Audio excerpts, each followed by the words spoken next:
رب العالمين والصلاة والسلام على رسوله وخاتم النبيين وعلى آله الطيبين وأصحابه الطاهرين والمؤمنين والمسلمين كلهم أجمعين. أما بعد، أعوذ بالله من الشيطان الرجيم. بسم الله الرحمن الرحيم. اتل ما أوحي إليك من الكتاب وأقم الصلاة إن الصلاة تنهى عن الفحشاء والمنكر ولذكر الله أكبر والله يعلم ما تصنعون. صدق الله العلي العظيم. وقال نبينا وحبيبنا صلى الله عليه وسلم: مفتاح الجنة الصلاة. صدق رسول الله صلى الله عليه وسلم. எல்லா புகழும் அல்லாஹ் ஜல்லஷானுஹு தஆலா ஒருவனுக்கு உரித்தாகட்டுமாக. அருமைநாயகம் ஸல்லல்லாஹு அலைஹி வஸல்லம் அவர்கள் மீதும் அவர்களுடைய பாக்கியம் நிறைந்த அவர்களுடைய உம்மத்தின் மீதும் இன்னும் இந்த ஜும்மாவிற்கு வருகை தந்திருக்கிற நம் அனைவர்களின் மீதும் அல்லாஹ்வினுடைய அன்பும் அருளும் என்றென்றும் நீண்டு நிலவட்டுமாக. ஆமீன். கண்ணியத்திற்குரிய அல்லாஹ் நல்லடியார்களே, தீனின் 5 தூண்கள் என்று சொல்லப்படுகிற அதில் மிக முக்கியமாய் தொழுகை என்று சொல்லப்படுகிற மிகப்பெரிய ஒரு உன்னதமான ஒரு இபாதத், அந்த தொழுகையினுடைய அகமியங்களை குறித்தும் அந்த தொழுகையினுடைய சிறப்புகளை குறித்து, தொழுதால் கிடைக்கிற பலன்களை குறித்து, தொழாததால் இறைவனால் சொல்லப்பட்ட எச்சரிக்கைகளை குறித்து இன்றைய ஜும்மாவினுடைய சிந்தனைகளாய் நாம் சிந்திக்க இருக்கிறோம். உலகத்தில் நமக்கென்று சில கடமைகளை நாம் நிறைவேற்றுகிறோம். நமக்கான கடமைகளை நிறைவேற்றுவதற்கு நாம் மறப்பதில்லை. சாப்பிடுகிறோம், குடிக்கிறோம், தண்ணீர் பருகுகிறோம், தூங்குகிறோம். இதெல்லாம் நமக்கான கடமைகள். இந்த கடமைகளை செய்வதற்கு நாம் மறப்பதில்லை. நமக்கான கடமைகள் என்று வருகிற போது அது முழு மனதோடு நாம் செய்ய விருப்பப்படுகிறோம். ஆனால் இந்த உணவை கொடுத்தவன் இறைவன், தூக்கத்தை கொடுத்தவன் இறைவன், தண்ணீரை கொடுத்தவன் இறைவன். இறைவனுக்கு என்று சில கடமைகள் இருக்கிறது. அந்த கடமைகள் என்று வருகிற போது அதில் மிக முக்கியமாய் தொழுகை என்கிற இபாதத். ஏனென்றால் மனித சமுதாயம் படைக்கப்பட்டதற்கான மிக முக்கியமான காரணம் இபாதத். அந்த இபாதத்தினுடைய மிக உன்னதமான உச்சக்கட்ட வணக்கமாய் தொழுகையை அல்லாஹ் வைத்திருக்கிறான். அல்லாஹ் திருமறையில் சொல்லி காட்டுவான். நம் பல்வேறு நிலைகளில் கேட்டிருக்கக்கூடிய வசனங்கள்: வமா ஹலக்துல் ஜின்ன வல் இன்ஸ இல்லா லியஅபுதூன். மனித வர்க்கத்தையும் ஜின் வர்க்கத்தையும் இபாதத்திற்கு அன்றி நாம் வேறு எதற்காக வேண்டியும் படைக்கவில்லை என்கிற மிக முக்கியமான இந்த வசனத்தினுடைய ஆழமான அர்த்தம் அல்லாஹ் இந்த உம்மத்திற்கான கொடுத்த மிக முக்கியமான இபாதத்துகளில் ஒன்று தொழுகை. அந்த தொழுகைகளை குறித்து இன்றைய முஸ்லிம் சமூகங்கள் எவ்வளவு அசட்டையாகவும் பொடுபோக்காகவும் இருக்கிறார்கள் என்பதை நாம் சிந்திக்க கடமைப்பட்டிருக்கிறோம். அருமையானவர்களே, உலகத்தில் அல்லாஹ் கொடுத்த வாழ்க்கையினுடைய ஒவ்வொரு நொடி பொழுதிற்கும் கேள்வி இருக்கிறது. வாலிபத்தை எப்படி கழித்தாய் என்று இறைவன் கேட்பான். நீங்கள் வயோதிகத்தை எப்படி கழித்தீர்கள் என்று கேள்விகள் உண்டு. பெற்றோர்களுக்கு இப்படி கேள்வி இருக்கிறது, பிள்ளைகளை எப்படி வளர்த்தீர்கள் என்கிற கேள்வி. அதே நேரத்தில் பிள்ளைகளுக்கு இப்படி கேள்வி இருக்கிறது, பெற்றோருடைய கடமைகளை எப்படி நிறைவேற்றினீர்கள். ஒவ்வொரு கேள்விக்கும் பதில் சொல்லாதவரை ஒரு முஸ்லிமை எந்த விதத்திலும் அவன் நகரவிட மாட்டான் என்பது மிக முக்கியமான விஷயம். அந்த கேள்விகளில் மிக முக்கியமான கேள்வி, தொழுகையை தொழுதீர்களா என்கிற கேள்வி இருக்கிறது.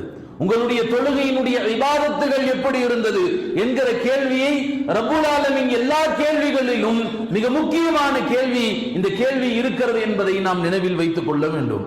அருமையானவர்களே, இறைவன் மனிதனுக்கு என்று ஒட்டுமொத்த ஆரோக்கியங்களையும் நியாமத்துகளையும் அல்லாஹ் தந்திருக்கிறான்.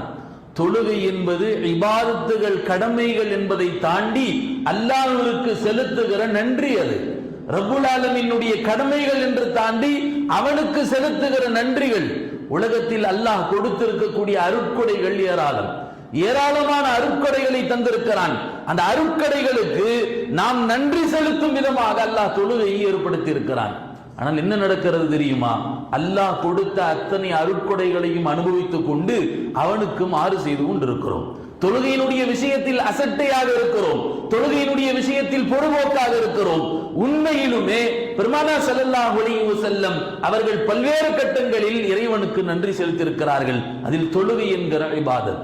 நபி ஸல்லல்லாஹு அலைஹி வஸல்லம் தன் புனிதமிக்க பாதங்கள் வீங்குகிற அளவுக்கு தொழுது கொண்டிருந்தார்கள். அன்னை ஆயிஷா ரலியல்லாஹு அன்ஹா நபியிடத்தில் கேட்டபோது பெருமானார் ஸல்லல்லாஹு அலைஹி வஸல்லம் சொன்ன வார்த்தை இதுதான், அஃபலா அகூன அப்தன் ஷகூரா, நான் இறைவனுக்கு நன்றி செலுத்துகிற அடியானாக இருக்கக்கூடாதா என்று கேட்டார்கள். அருமையானவர்களே, இதனுடைய அர்த்தத்தை நாம் விளங்க வேண்டும். பெருமானார் ஸல்லல்லாஹு அலைஹி வஸல்லம் தன் வாழ்க்கையில் எல்லா பாவங்களும் மன்னிக்கப்பட்டவர்கள். நபி ஸல்லல்லாஹு அலைஹி வஸல்லம் அவருடைய முன்பின் பாவங்கள் எல்லாம் இறைவன் மன்னித்திருக்க பாதம் வீங்குகிற அளவுக்கு தொழுவதற்கான காரணம் பெருமானார் சொன்னார்கள், நான் நன்றி செலுத்துகிற அடியானாக இருக்கக்கூடாதா என்று கேட்டார்கள். ஆக தொழுகை என்பது அது அல்லாஹ் கடமையாக்கிய கடமைகளையும் தாண்டி, கட்டளைகளை தாண்டி அது அல்லாஹ்விற்கு செலுத்துகிற நன்றி என்பதாக பெருமானார் ஸல்லல்லாஹு அலைஹி வஸல்லம் இங்கே நமக்கு சொல்லி காட்டுகிறார்கள். அருமையானவர்களே, அலில்லா அவர்கள் ஒரு முறை 2 திர்ஹத்தை சம்பாதித்து வருகிறார்கள் வீட்டிற்கு. 2 ரொட்டி துண்டுகளை வாங்கி வருகிறார்கள். ஃபாத்திமா ரலியல்லாஹு அன்ஹா ஒரு முறை அந்த ரொட்டி துண்டுகளை 1 2 ஆக்கி தன் 2 மகன்களுக்கு ஹசன் ஹுசைன் ரலியல்லாஹு அவர்களுக்கு பிரித்து கொடுத்தார்கள். மீதம் இருக்கக்கூடிய ஒன்றை தன் கணவர் அலில்லா அவர்களுக்கு கொடுத்து விட்டு மீத பாதியை தன் வாயில் வைக்கிற போது தந்தையினுடைய நினைவு வருகிறது. உண்மையிலுமே பெண் பிள்ளைகளுக்கு தான் தந்தையினுடைய நினைவு வரும். அன்னை ஃபாத்திமா ரலியல்லாஹு அன்ஹா அந்த ரொட்டி துண்டை வாயில் வைத்து கொண்டு செல்லுகிற போது ஃபாத்திமா ரலியல்லாஹு அவர்களுக்கு என் தன்னை சாப்பிட்டாரா இல்லையா, அன்னலார் சாப்பிட்டார்களா இல்லையா என்கிற ஒரு ஏக்கம். பெருமானார் ஸல்லல்லாஹு அலைஹி வஸல்லம் அவருடைய வீட்டிற்கு அந்த அரை ரொட்டி துண்டை முந்தானியில் மடித்து நபியினுடைய வீட்டிற்கு ஓடி செல்லுகிறார்கள். சென்றிருக்கிற போது பெருமானாரிடத்தில் கேட்டார்கள், என்னுடைய அருமை தந்தையே, ஏதாவது சாப்பிட்டீர்களா என்று கேட்டார்கள். சொன்னார்கள், அன்னலார் 2 நாட்கள் ஆகிவிட்டது உணவு பார்த்து. அரை ரொட்டி துண்டை வாங்கிவிட்டு நபி ஸல்லல்லாஹு அலைஹி வஸல்லம் தானும் அதை சாப்பிட்டு தன் மகனும் சாப்பிட்டார்கள். சாப்பிட்டு விட்டு பெருமானார் ஸல்லல்லாஹு அலைஹி வஸல்லம் சொன்ன வார்த்தை இதுதான், இந்த அரை ரொட்டி துண்டுக்காகவும் நான் அல்லாஹ்விடத்தில் நன்றி செலுத்த வேண்டும். அரை ரொட்டி துண்டுக்காக வேண்டியும் இறைவனிடத்தில் நாம் நன்றி செலுத்த வேண்டும். அல்ஹம்துலில்லாஹ் என்று பெருமானார் ஸல்லல்லாஹு அலைஹி வஸல்லம் அவர்கள் சொன்னார்கள். இதிலிருந்து சொல்லுவார்கள், அருமையானவர்களே, இன்றைக்கு நாம் அரை ரொட்டி துண்டுகள் வாழ்க்கையெல்லாம் அல்ல, ஆடம்பர வாழ்க்கையை வாழ்ந்து கொண்டிருக்கிறோம். எல்லா விதத்திலும் அல்லாஹ் நன்றாக வைத்திருக்கிறான். நல்ல உணவு தருகிறான், நல்ல ஆடை அணிகிறோம், நல்ல வீடு இருக்கிறது, தங்குவதற்கு உறங்குவதற்கு நல்ல மெத்தை இருக்கிறது. எல்லா அருட்கொடைகளையும் அனுபவித்துக் கொண்டு இறைவனுக்கு நன்றி செலுத்துவதில் மாத்திரம் நாம் குறை வைத்துக் கொண்டிருக்கிறோம். அருமையானவர்களே, ஆக தொழுகை என்பது அது கடமைகளையும் தாண்டி இறைவனுக்கு செலுத்துகிற நன்றி என்று பெருமானார் ஸல்லல்லாஹு அலைஹி வஸல்லம் இங்கே சொல்லி காண்பித்தார்கள் என்பதாக பார்க்கிறோம். தொழுதால் என்ன கிடைக்க போகிறது? 5 வக்து, ஒரு நாளைக்கு அல்லாஹ் 5 வக்தை கடமையாக்கி இருக்கிறான். இந்த 5 நேர தொழுகைகளை பேணுதலாக தொழுகிற போது என்ன கிடைக்க போகிறது என்று நமக்கு கேள்வி எழலாம். பெருமானார் ஸல்லல்லாஹு அலைஹி வஸல்லம் பல்வேறு சிறப்புகளை நமக்கு சொல்லியிருக்கிறார்கள். ஒரு கட்டத்தில் சொன்னார்கள், அஸ்ஸலாத்து நூருன், தொழுகை என்பது ஒளி என்பதாக சொன்னார்கள். ஒளி என்று சொல்லிவிட்டு அடுத்ததாக அந்த ஹதீஸை நிவர்த்தி செய்கிறார்கள். ஒன்னூருன் ஃபீ கல்பிக, அந்த தொழுகை உங்கள் உள்ளத்தில் ஒளியை ஏற்படுத்துகிறது என்று சொன்னார்கள். அடுத்து சொன்னார்கள், ஒன்னூருன் ஃபீ கபரிக, உங்கள் கபருக்கான ஒளி என்று சொன்னார்கள்.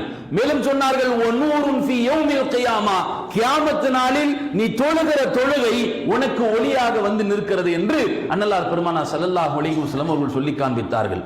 அருமையானவர்களே, ஆக தொழுகை உள்ளத்திற்கான ஒளி. உள்ளத்திற்கு ஒளினா என்னங்க? ஒருபுறம் இப்படி நாம் சிந்திக்கலாம், உள்ளத்தில் ஒளி வந்து விட்டால் அங்கே ஆபாசம் இருக்காது. உள்ளத்தில் ஒளி ஏற்பட்டு விட்டால் அங்கே பாவ சிந்தனைகள் இருக்காது.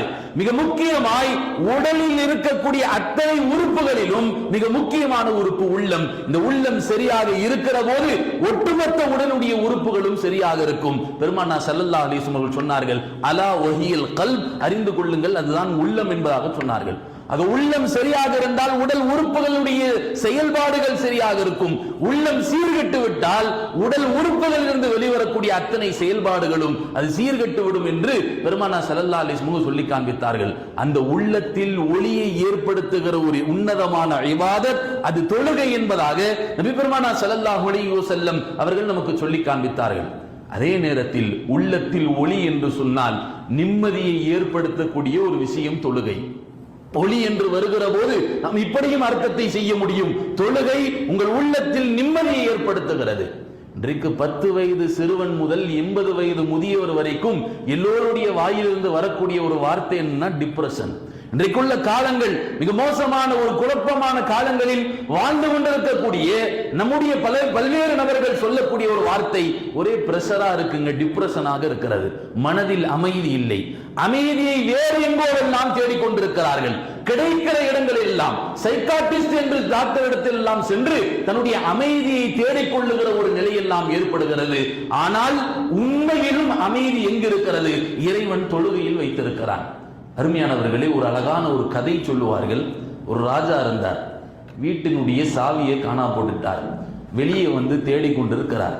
எல்லோரும் வருகிறார்கள். ராஜா சாவியை காணா போட்டுட்டார். எல்லோரும் சேர்ந்து அந்த சாவியை தேடுகிறார்கள். சாவி காணா போட்டால் ராஜாவாச்சே, மாளிகையினுடைய சாவி திறந்தால் தான் எல்லோருக்கும் கஜானா கிடைக்கும், ஏதாவது அன்பளிப்புகள் கிடைக்கும். ஒட்டுமொத்த ஊர் மக்களும் திரண்டு வந்து சாவியை தேடிக்கொண்டிருக்கிறார்கள். கடைசியா ஒரு ஆள் கேட்டால் ஒரு கேள்வி, ராஜா சாவி எங்க காணா போட்டீங்கன்றார். அவர் சொன்னார், நான் சாவியை வீட்டில் தொலைச்சிட்டேன்றார். சாவியை வீட்டில் தொலைத்து விட்டு வெளியே தேடுகிறார்கள் ஒட்டுமொத்த ஊர் மக்களும். ஆனால் கிடைக்காது. அதனால்தான் தொழுகையில் அல்லாஹ் நிம்மதியை வைத்திருக்கிறான். அந்த நிம்மதி என்கிற மாபெரும் இபாதத்தை விட்டுவிட்டு நாம் பல்வேறு இடங்களில் நம் நிம்மதியை தேடிக்கொண்டிருக்கிறோம். எங்கேயாவது நிம்மதி இருந்து விடாதா? நிம்மதி கிடைத்து விடாதா? அருமையானவர்களே, உண்மையில் பெரிய வீடு இருப்பதல்ல நிம்மதி, அழகான குழந்தைகளை இறைவன் கொடுப்பதல்ல நிம்மதி, மனைவியை கொடுப்பதல்ல நிம்மதி, உலகத்தில் நாம் அனுபவிக்கிற அத்தனை அருட்கொடை அல்ல நிம்மதி.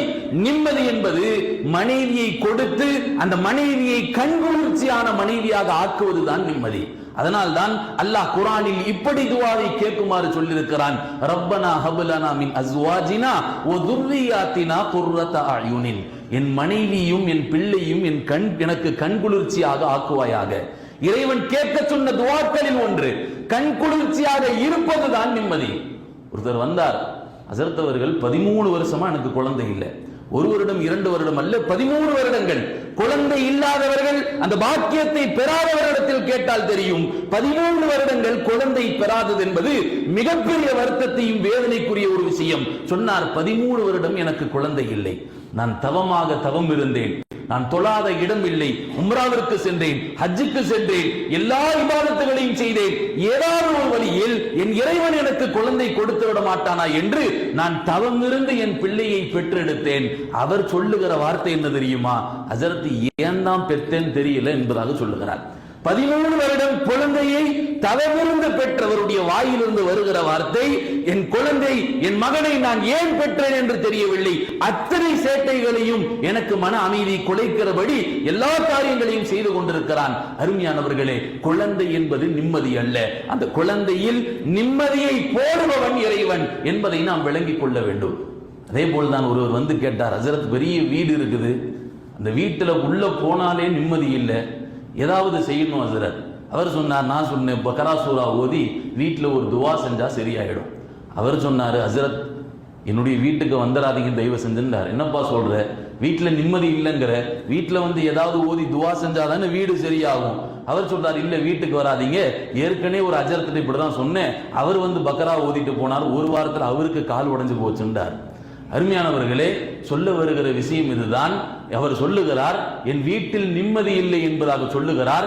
நான் சொல்லுகிறேன், வீட்டில் இபாதத்து செய்ய வேண்டும், ஓத வேண்டும் என்று சொல்லுகிறேன், தொழ வேண்டும். தொழுகிற போது இறைவன் உனக்கு வீடு தந்திருக்கிறான். படுப்பதற்கும் அழகாக தங்குவதற்கும் வீடு என்பது வாழ்க்கையில் ஒரு மனிதன் எதிர்பார்க்கிற மிகப்பெரிய ஒரு இலக்கு என்பது ஒரு அழகான வீடு.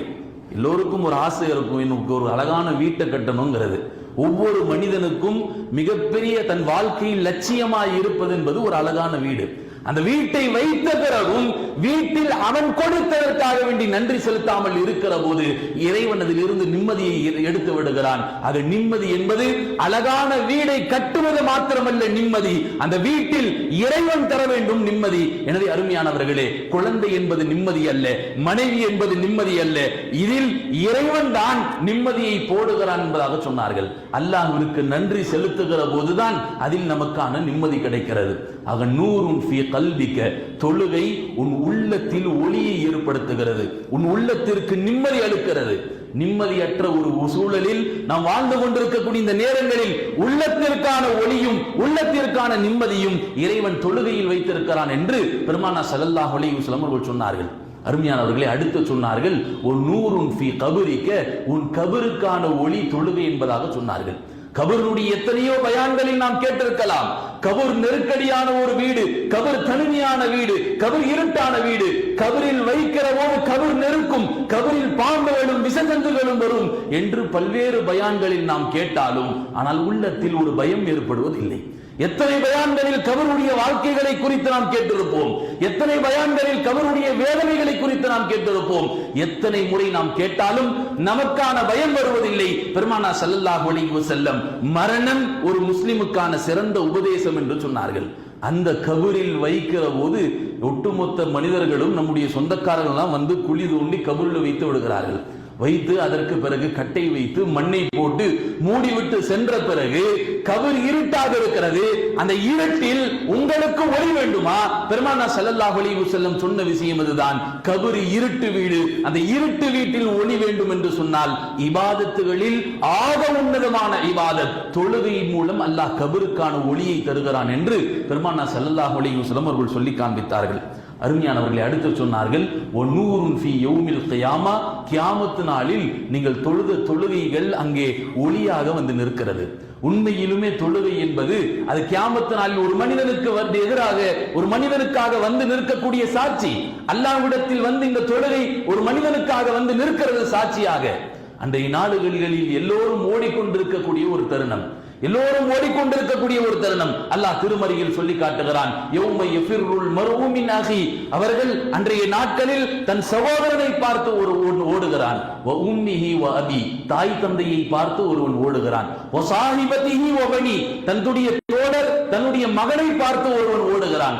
ஓடிக்கொண்டிருக்கக்கூடிய ஒரு நேரத்தில் உனக்கு உறுதுணையாக இருப்பது என்பது தொழுகை என்பதாக ஹஜ்ரத் பெருமானார் ஸல்லல்லாஹு அலைஹி வஸல்லம் இங்கே சொல்லி காண்பித்தார்கள். அதே போல்தான் தொழுகை, தொழுதவர்களுடைய அடையாளம் நாளை மறுமையில் தனியாக காட்டப்படும். பெருமானார் ஸல்லல்லாஹு அலைஹி வஸல்லம் ஒட்டுமொத்த உம்மத்தார்களும் சேர்ந்திருக்க தொழுதவர்களை தனியாக அடையாளம் காட்டப்படும் என்று சொன்னார்கள். என் உம்மத்தார்களை நான் இப்படி பார்த்துக் கொள்வேன், உம்மத்தார்களை இப்படி நான் அடையாளம் கண்டு கொள்வேன். பெருமானார் ஸல்லல்லாஹு அலைஹி வஸல்லம் சொன்னார்கள், அவருடைய தொழுத இடம் மறுமையில் ஜொலிக்கும். தொழுத இடங்கள் வைத்த நெற்றி மறுமையில் ஜொலிக்கும். அவருடைய முகங்கள் பிரகாசமாக இருக்கும். இரண்டு கைகள் தொழுகையில் சஜ்தா செய்வதற்கு ஒருவன் தொழுகையில் பயன்படுத்துவதற்கான 7 உறுப்புகள், இந்த 7 உறுப்புகளும் மறுமையில் ஜொலிக்கும் என்பதாக சொன்னார்கள். பெருமானார் ஸல்லல்லாஹு அலைஹி வஸல்லம் அழகிய உதாரணத்தோடும் சொல்லி காட்டினார். கருப்பு குதிரை இருக்கிறது, அந்த குதிரைக்கு மத்தியில், ஒட்டுமொத்த கருப்பு குதிரைக்கு மத்தியிலும் ஒரே ஒரு குதிரையில் அங்கே அங்கே சில இடங்களில் வெள்ளை நிறம் வந்திருக்கிறது. அந்த வெள்ளை நிறம் வந்த குதிரையை எப்படி ஒட்டுமொத்த கருப்பு குதிரைகளுக்கு மத்தியில் நாம் அடையாளம் கண்டுகொள்வோமோ அதுபோல்தான் தொழுகையாளிகளை என் உம்மத்தினர் என்று நான் மறுமையில் கியாமத்தில் அடையாளம் கண்டுகொள்வேன் என்று பெருமானார் ஸல்லல்லாஹு அலைஹி வஸல்லம் அவர்கள் சொல்லி காண்பித்தார்கள். அருமையானவர்களே, அதைத்தான் சொன்னார்கள், ஒ நூருன் ஃபீ யௌமில் கியாமா, இந்த தொழுகை கியாமத்தில் ஒரு மனிதனுக்கு ஒளியாக வந்து நிற்கிறது என்று அன்னலார் பெருமானார் ஸல்லல்லாஹு அலைஹி வஸல்லம் அவர்கள் சொல்லி காண்பித்தார்கள். தொழுகை, நம்முடைய தொழுகைகள் எந்த நிலையில் இருக்கிறது? முன்னோருடைய தொழுகை எப்படி இருந்தது? சுஃபியானு சௌரி ரஹ்மத்துல்லாஹி அவர்கள் மக்ரிபினுடைய தொழுகைக்கு பிறகு நஃபிலுடைய தொழுகையை தக்பீர் கட்டி நின்றால் இஷாவினுடைய தொழுகை வரைக்கும் சஜ்தாவில் இருப்பார்கள். சஜ்தாவில் இருந்து எழுந்துவதற்கு மனம் வராமல் இஷா தொழுகை வரைக்கும் சஜ்தாவில் இருப்பார்கள் சுஃபியானு சௌரி ரஹ்மத்துல்லாஹி அவர்கள். இன்னைக்கு எப்படா தொழுகையை முடிப்போம்? அஜரத்து கொஞ்சம் நேரமா இழுத்துட்டாருன்னு வைங்களேன், இன்னைக்கு அஜரத்து ஒரு 2 நிமிஷம் இழுத்துட்டாரு, ஒரு 5 நிமிஷம் இழுத்துட்டாரு, பெரிய பிரச்சனையாக சர்ச்சையாக கிளம்பும். அருமையானவர்களே, சுஃபியான் சௌரி ரஹ்மத்துல்லாஹி அவர்கள் தன்னுடைய மக்ரிபினுடைய தொழுகை நஃபிலை கட்டுகிற போது மக்ரிப் இஷா வரைக்கும் அவர்கள் அந்த நஃபிலான தொழுகைகளை தொழுதிருக்கிறார்கள் என்பதாக பார்க்கிறோம். அதே போல்தான் அபூபக்கர் சித்திக் அவர்கள் தக்பீர் கட்டிவிட்டால் அல்லாஹ்விடத்தில் அந்த குர்ஆனை ஓதுகிற போது அபூபக்கர் சித்திக் அவர்கள் தேம்பி அழக்கூடியவராக இருந்தார்கள். பிற்காலத்தில் யார் இமாமாக ஆக்குவது என்று வருகிற போது மனைவியிடத்தில் கேட்கிறார்கள், பெருமானார் ஸல்லல்லாஹு அலைஹி வஸல்லம் யாரை இமாமா தேர்ந்தெடுக்கிறது? ஆயிஷா ரலியல்லாஹு அன்ஹா அவர்கள் சொன்னார்கள், அபூபக்கர் வேண்டாம், என் தந்தை வேண்டாம் என்று சொன்னார்கள். காரணம் என்ன தெரியுமா? என் தந்தை குர்ஆன் ஓதுகிற போதெல்லாம் அழுது விடுவார், தக்பீர் கட்டுகிற போதெல்லாம் அழுது விடுவார், தொழுகையில் அதனால் பின்னால் இருப்பவர்கள் சரியாக தொழ முடியாது என்று சொல்லி அபூபக்கர் என் தந்தை வேண்டாம் என்று இமாமாக ஆக்கப்படுவதற்கு முன்னால் அன்னை ஆயிஷா அவர்கள் காரணம் சொன்னார்கள் என்பதாக பார்க்கிறோம். அபூபக்கர் சித்திக் அவர்களுடைய தொழுகையினுடைய ஓர்மையை இங்கே கவனிக்கப்படத்தக்கது என்பதை நாம் கவனத்தில் கொள்ள வேண்டும். அருமையானவர்களே, தொழுகையை ஓர்மையோடு தொழ வேண்டும். ஓர்மையோடு ஏதோ வந்தோம் கடமையை நிறைவேற்றினோம் என்கிற அடிப்படையில் அல்லாமல் நம் தொழுகுகிற தொழுகை இது உயிரோட்டம் உள்ள தொழுகையாக இருக்க வேண்டும். பெருமானார் ஸல்லல்லாஹு அலைஹி வஸல்லம் அவர்கள் சொன்னார்கள், திருடர்களில் மிகப்பெரிய திருடன் தொழுகையில் திருடக்கூடியவன். சஹாபாக்கள் எல்லாம் கேட்டார்கள், யா ரசூலுல்லாஹ், தொழுகையில் எப்படி திருட முடியும்? தொழுகையில் எப்படி திருட முடியும் என்று கேட்டார்கள். பெருமானார் ஸல்லல்லாஹு அலைஹி வஸல்லம் சொன்னார்கள், ஒருவன் தொழுகையில் காக்கை கொத்துவதை போல அவனுடைய தொழுகை இருக்கிறது. அவன் ருக்கு சரியாக செய்யாமல், சுஜூதுகள் சரியாக செய்யாமல், வேகமாக தன் தொழுகையை நிறைவேற்றுகிற போது இவன் தான் மிக மோசமான திருடன், தொழுகையில் திருடக்கூடியவன் என்று பெருமானார் ஸல்லல்லாஹு அலைஹி வஸல்லம் அவர்கள் சொல்லி காண்பித்தார்கள். அருமையானவர்களே, ஹஜ்ரத் அப்துல்லாஹ் இப்னு உமர் அவர்கள் பாங்கு சொன்னப்பட்டவுடன் அவருடைய முகங்கள் மஞ்சளித்து விடும். அப்துல்லாஹ் இப்னு உமர் அவர்களுடைய முகங்கள் சிவப்பாகிவிடும். காரணம், அதான் சொல்லப்பட்டு விட்டது. இன்றைக்கும் அதான் சொல்லப்படுகிறது. ஆனால் எத்தனையோ நபர்கள் வெளியே செல்லக்கூடியவர்கள் எல்லாம் பள்ளியில் தொழுகை நடந்தாலும் அந்த பள்ளிக்குள் நம் பாதங்கள் வருவதில்லை. கொஞ்சம் சிந்தித்து பார்க்க வேண்டும். நம் ஈமானினுடைய நிலை எந்த நிலையில் இருக்கிறது? பள்ளிக்குள் வராத என் ஈமான், என்னுடைய கலிமா, நான் தொழுகைக்காக வேண்டி பள்ளியில் தொழுகை நடக்கிற போது நான் வராமல் இருந்தால் இந்த தொழுகையும் என் இபாதத்துகளும் என்னை எப்படி சொர்க்கத்தில் கொண்டு செல்லும் என்பதை நாம் நினைவில் வைத்துக் கொள்ள வேண்டும். அருமையானவர்களே, பெருமானார் ஸல்லல்லாஹு அலைஹி வஸல்லம் அவர்கள் எந்த கவலை வந்தாலும் உடனே பள்ளிக்கு சென்று தொழுவார்கள். நபியினுடைய வழக்கம் இதுதான். இன்றைக்கு எத்தனையோ கவலைகள் இருக்கிறது, பல பேர் முறையிடுகிறார்கள், எத்தனையோ சோதனைகள். நமக்கான சோதனைகள் வரும்போதெல்லாம் நாம் செய்ய வேண்டிய முதல் விஷயம் என்ன தெரியுமா? உடனே பள்ளிவாசலுக்கு வந்து நாம் தொழக்கூடியவர்களாக இருக்கிற போது அல்லாஹ் அந்த தொழுகையின் மூலம் நம்முடைய சோதனைகளை நிவர்த்தி செய்கிறான். சில பேர் இப்படியும் இருக்கிறார்கள், என்னதான் தொழுதாலும் என்னுடைய சோதனைகள் குறையறதில்லையே, நான் நிறைய தொழுகிறேன், 5 வக்து பேணி தான் தொழுகிறேன், ஆனாலும் அல்லாஹ் எனக்கு தான் தேடி சோதனைகள் கொடுத்து கொண்டே இருக்கிறானே, இது என்னங்க ஹஜ்ரத் என்று கேட்கிற போது அருமையானவர்களை நாம் சொல்லுவோம், இந்த சோதனைகள் நிரந்தரம் அல்ல. அல்லாஹ் கொடுக்கிற சோதனைகளை கொடுத்தாலும் அந்த சோதனைகளை நிவர்த்தி செய்வதற்கான வழியை ரப்புல் ஆலமீன் காட்டித் தருவான் என்று ஹஜ்ரத் பெருமானார் ஸல்லல்லாஹு அலைஹி வஸல்லம் அவர்கள் சொல்லி காண்பித்தார்கள். தொழுகையை விடுவதற்கு இந்த மார்க்கத்தில் எந்த விதத்திலும் அனுமதி இல்லை. சக்கராத்தினுடைய நிலையை தவிர, ஒரு மனிதர் சக்கராத்தில் இருக்கிறார் அந்த நேரத்தை தவிர தொழுகையை விடுவதற்கு மார்க்கத்தில் எந்த விதத்திலும் அனுமதி இல்லை. ஒருவருக்கு நின்று தொழ முடியாவிட்டால் உட்கார்ந்து தொழ வேண்டும், உட்கார்ந்து தொழ முடியாவிட்டால் படுத்து தொழ வேண்டும், படுத்தும் தொழுகையை நிறைவேற்றி செய்ய முடியாவிட்டால் தன் கண்களால் செய்கனை செய்தாவது தொழுகையை நிறைவேற்ற வேண்டும் என்று பெருமானார் ஸல்லல்லாஹு அலைஹி வஸல்லம் அவர்கள் சொல்லி காண்பித்தார்கள். அருமையானவர்களே, தொழுகையை விடுவதற்கு மார்க்கத்தில் எந்த விதத்திலும் அனுமதி இல்லை என்பதை நாம் பார்க்கிறோம். இன்றைக்கு முஸ்லிம் என்கிற போர்வை போற்றுவதற்கு கூட தகுதியற்றவர்கள், தொழாதவர்களுக்கு பெருமானார் இப்படி சொன்னார்கள், முஸ்லிம் என்கிற போர்வையை போற்றிக் கொள்வதற்கு அவர்கள் தகுதியற்றவர்கள் என்று ஹஜ்ரத் பெருமானார் ஸல்லல்லாஹு அலைஹி வஸல்லம் அவர்கள் சொன்னார்கள். ஹஜ்ரத் உமர் அவர்கள் ஒரு வார்த்தையை சொன்னார்கள், லா ஹவ்வ ஃபில் இஸ்லாம் லிமன் தரக்க ஸலா. யார் தொழுகையை விடுவாரோ அவருக்கு இஸ்லாத்தில் எந்த விதமான பங்கும் இல்லை என்று உமர் அவர்கள் சொல்லி காட்டினார்கள். இந்த வார்த்தையை எப்போது சொன்னார்கள் என்பதை கவனத்தில் கொள்ள வேண்டும். ஹிஜ்ரி 28ஆம் ஆண்டு உமர் அவர்கள் ஃபஜ்ருடைய தொழுகையை தொழு வைத்துக் கொண்டிருக்கிறார்கள்.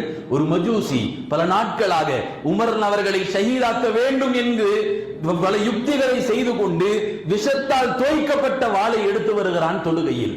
குத்தலாமா வேண்டாமா? முதலாவது ரக்காத்தில் இருக்கிறார்கள் உமர் அவர்கள்.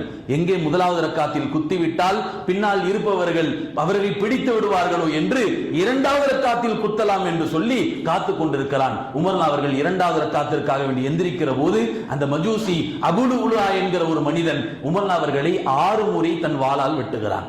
6 இடங்களில் வெட்டப்படுகிறது. கடைசியாக ஒரு இடத்தில் இடுப்பினுடைய இந்த பகுதியிலிருந்து இந்த பகுதி வரைக்கும் வெட்டுகிறார்கள். உறுப்புகள் எல்லாம் வெளிவருகிறது, ரத்தம் சரிந்து ஓடுகிறது. உமர் அவர்கள் கீழே சரிகிறார்கள் மயக்கத்தில். பின்னால் இருந்த அப்துல் ரஹ்மான் இப்னு அவுஃப் அவர்கள் தொழுகையை நிவர்த்தி செய்கிறார்கள். ஒட்டுமொத்த சஹாபாக்களும் ஃபஜர் தொழுது முடிக்கிறார்கள். இங்கே ஒரு பக்கம் உமர் அவர்கள் மருத்துவ உதவிக்காக வேண்டி சில சஹாபாக்கள் அழைத்து செல்லுகிறார்கள். மயக்கத்தில் இருந்து தெளிந்த உமர் அவர்கள் கேட்ட முதல் கேள்வி சஹாபாக்களை பார்த்து கேட்டார்கள். சஹாபாக்கள், என் தோழர்களுடைய ஃபஜருடைய தொழுகை என்னவானது? சொல்லப்பட்டது, அப்துல் ரஹ்மான் இப்னு அவுஃப் நீங்கள் உழந்த பிறகு அப்துல் ரஹ்மான் தொழுகையை நிவர்த்தி செய்து வைத்தார் என்று சொல்லப்பட்டது. அல்ஹம்துலில்லாஹ் என்று சொன்னார்கள். அடுத்து கேட்டார்கள், என் தொழுகை என்ன ஆனது? ஃபஜருடைய தொழுகை ஒரு ரக்காத்தில் நான் சரிந்து விழுந்து விட்டேன், மயங்கி விட்டேன். விழித்து கேட்கிறார்கள், ரத்தம் எல்லாம் ஓடுகிறது ஒரு பக்கம். கட்டு போட்டு பிறகு அவர்கள் கேட்ட வார்த்தை இதுதான், என் தொழுகை என்ன ஆனது என்பதாக கேட்டார்கள். சொல்லப்பட்டது, நீங்கள் ஃபஜர் துடைய தொழுகை தொழவில்லை. தன் தோழர் இடத்தில் சொன்னார்கள், ஒழு செய்வதற்காக தண்ணீர் எடுத்து வாருங்கள். தண்ணீர் எடுத்து வரப்படுகிறது. தண்ணீர் கொண்டு வரப்பட்டு ஒழு செய்கிறார்கள். ஒழு செய்துவிட்டு தொழுகிறார்கள். அருமையானவர்களே, இதற்கு பிறகு ஒரு இரவு ஒரு பகல் ஹஜரத் உமர் அவர்கள் இந்த ஹயாத்தில் வாழ்ந்த காலம். உமர் அவர்கள் முற்பகலில் ஏறத்தாழ ஒரு 11-12 மணி அவர்கள் அந்த நிலையில் மௌத்தாகுகிறார்கள் என்பதாக பார்க்கிறோம். உமர் அவர்கள் அந்த நேரத்தில் சொன்ன வார்த்தை இதுதான், லா ஹவ்த ஃபில் இஸ்லாம் லிமன் தரக ஸலா. தொழுகையை விடுபவனுக்கு இஸ்லாத்தில் எந்த விதமான பங்கும் இல்லை என்பதாக சொல்லி காண்பித்தார்கள். அருமையானவர்களை, சிந்திக்க கடமைப்பட்டிருக்கிறோம். எல்லா நேரங்களிலும் எல்லா காலங்களிலும் இந்த மார்க்கத்தில் எந்த விதத்திலும் தொழுகைக்கு அனுமதி இல்லை என்பதை நம் மனதில் வைத்துக் கொள்ள வேண்டும். தொழாதவர்களுக்கு எந்த விதமான பாதுகாப்பும் கிடையாது. அல்லாஹ் தொழுகையில் பாதுகாப்பை வைத்திருக்கிறான். இன்னைக்கு நம்ம வீட்டுக்கு பாதுகாப்புக்கு சிசிடிவி கேமரா பொருத்துறோம், அல்லது நம்முடைய பாதுகாப்புக்கு அல்லாஹ் பாதுகாக்க வேண்டும் ஹராம் தான், ஆனா இன்சூரன்ஸ் பண்ணி கொள்கிறோம். ஏதாவது ஒரு பாதுகாப்பை நமக்கென்று செய்து கொள்கிறோம், அல்லது நம் வீட்டுக்கென்று செய்து கொள்கிறோம். உண்மையில் இறைவன் வைத்திருக்கிற பாதுகாப்பு என்ன தெரியுமா? ஒருவர் ஃபஜர் தொழுகிற போது அவருக்கான பாதுகாப்பினுடைய பொறுப்பை இறைவன் எடுத்துக் கொள்கிறான். ஃபஜர் தொழுகிறார், தொழுத பிறகு அன்று இறைவன் அவருடைய பாதுகாப்பினுடைய பொறுப்பில் வந்து விடுகிறார். அதனால் தான் என்ன நடந்தாலும் சரி அவருக்கான பொறுப்பை இறைவன் எடுத்துக் கொள்கிறான் என்று நாம் பார்க்கிறோம். அருமையானவர்களே, ஆக தொழுகையில் ஒரு மனிதனுக்கான பாதுகாப்பு இருக்கிறது. அதே போல்தான் தொழுகையில் இறைவன் சொர்க்கத்தினுடைய திறவுகோல் என்று ஹஜ்ரத் பெருமானா ஸல்லல்லாஹு அலைஹி வஸல்லம் அவர்கள் சொன்னார்கள். சொர்க்கத்தினுடைய சாவி, சொர்க்கத்தினுடைய சாவி. பிலால் அவர்கள் ஒரு முறை பெருமானா ஸல்லல்லாஹு அலைஹி வஸல்லம் மஸ்ஜித் நபவியில் ஃபஜர் தொழுது விட்டு அமர்ந்திருக்கிறார்கள். நபியினுடைய வழக்கம், ஒன்று தான் கண்ட கனவை சஹாபாக்களிடத்தில் சொல்வார்கள், அல்லது சஹாபாக்கள் கண்ட கனவை பெருமானாரிடத்தில் சொல்லி அதற்கான விளக்கங்களை கேட்டுக் கொள்வார்கள். பெருமானார் உட்கார்ந்து இருக்கிற போது பிலால் அவர்கள் வருகிறார்கள். பிலாலே, நேற்றைய தினம் ஒரு கனவு பார்த்தேன், உங்கள் காலடி சப்தம் கனவில் சொர்க்கத்தில் கேட்டது. உங்கள் காலடி சப்தம் சொர்க்கத்தில் கேட்டது. பிலாலிடத்தில் கேட்டார்கள், பிலாலை என்ன அமல் செய்கிறாய்? ஏதாவது பிரத்யேகமாய் உன் வாழ்க்கையில் இபாதத் என்று இருக்கிறதா என்று பிலாலிடத்தில் கேட்கிறார்கள். பிலால் அவர்கள் சொன்னார்கள், யாரோ சொல்லலாம், எதுவும் பெருசா அமல் இல்லை என்ன, எதுவும் பெருசா என்னிடத்தில் அமல் இல்லை. சஹாபாக்களுடைய பணி இதுதான். வாழ்க்கையில் எத்தனை அமல்கள் செய்திருந்தாலும் சொல்லுகிறார்கள், இடத்தில் பெருசாக அமல் இல்லை. அருமையானவர்களே, இன்னைக்கு ஒருத்தர் ஒரு நாள் தஹஜ்ஜுக்கு எந்திரிச்சிட்டாரு வைங்களேன், 4 பேர்கிட்ட சொல்லாம மனசாரார். 4 பேர்கிட்ட இன்னைக்கு நான் 4 மணிக்கு எந்திரிச்சிட்டேங்கன்றார். அதோடு முடிஞ்சு போச்சு, தஹஜ்ஜுடைய நன்மை இழந்து விட்டார். அருமையானவர்களே, சொன்னார்கள் பிலால் அவர்கள், என்னிடத்தில் பெரிதாக அமல் இல்லை, ஆனால் ஒரே ஒரு அமல் என்னிடத்தில் இருக்கிறது. என்ன அமல் தெரியுமா? சொன்னார்கள், நான் எல்லா நிலைகளிலும் ஒதுவோடு இருப்பேன். எப்பவெல்லாம் எனக்கு ஒது முறிந்து விடுகிறதோ உடனே போய் உதவு செய்து விட்டு வருவேன். இது பெரிய கஷ்டமான ஒரு விஷயம் அல்ல. உதவு முறிகிற போது உதவு செய்து விட்டு வந்து விடுவேன். அருமையானவர்களே, உதவு செய்த பிறகு அந்த உதவுக்கான காணிக்கை தொழுகை என்று ஒன்று இருக்கிறது. எப்படி பள்ளிக்கு வந்தால் காணிக்கை தொழுகை இருக்கிறதோ அதுபோல் உதவுக்கு என்று ஒரு காணிக்கை தொழுகை இருக்கிறது. அந்த தொழுகையை நான் தொழுவேன் என்று சொல்லுகிற போது பெருமானார் சொன்னார்கள், இந்த தொழுகையின் காரணமாகத்தான் பிலாலே உன் பாதம் மாத்திரமல்ல உன் காலணியின் சப்தமும் சொர்க்கத்தில் கேட்கிறது என்பதாக சொன்னார்கள். அருமையானவர்களே, சொர்க்கத்தினுடைய திறவுகோல், சொர்க்கத்திற்கு செல்ல வேண்டும், சொர்க்கத்தை உயர்ந்த சொர்க்கமான ஜன்னத்துல் ஃபிர்தௌஸை அடைய வேண்டும் என்றால் நம் வாழ்க்கையில் மிக முக்கியமாய் தொழுகை இருக்க வேண்டும். சங்கைக்குரிய முஹர்ரமினுடைய மாதத்தில் இருக்கிறோம். இஸ்லாத்தினுடைய முதலாவது மாதம், ஆண்டினுடைய துவக்க மாதம். எனவே இந்த நேரத்தில் நாம் உறுதிமொழி எடுக்க வேண்டும். இந்த ஆண்டு முழுக்க அல்ல, என் வாழ்க்கை முழுக்க என் வாழ்க்கையில் நான் தொழுகையை விட மாட்டேன். நியத்து செய்யலாமா? இன்ஷா அல்லாஹ் என் வாழ்க்கை முழுக்க நான் தொழுகையை விட மாட்டேன். எந்த நேரமாக இருந்தாலும் சரி, எந்த கஷ்டமாக இருந்தாலும் சரி, எனக்குள் நான் தொழுகையை விடமாட்டேன் என்கிற ஒரு உறுதிமொழியை நாம் எடுக்க வேண்டும். அருமையானவர்களே, வல்ல ரஹ்மான் மௌத்து வரைக்கும் நம்மை தொழுகையாளிகளாக ஆக்கி அருள்வானாக. வாஹிரு தஅவானா அல்ஹம்துலில்லாஹி ரப்பில் ஆலமீன். சுன்னத்துல் தொழுகை.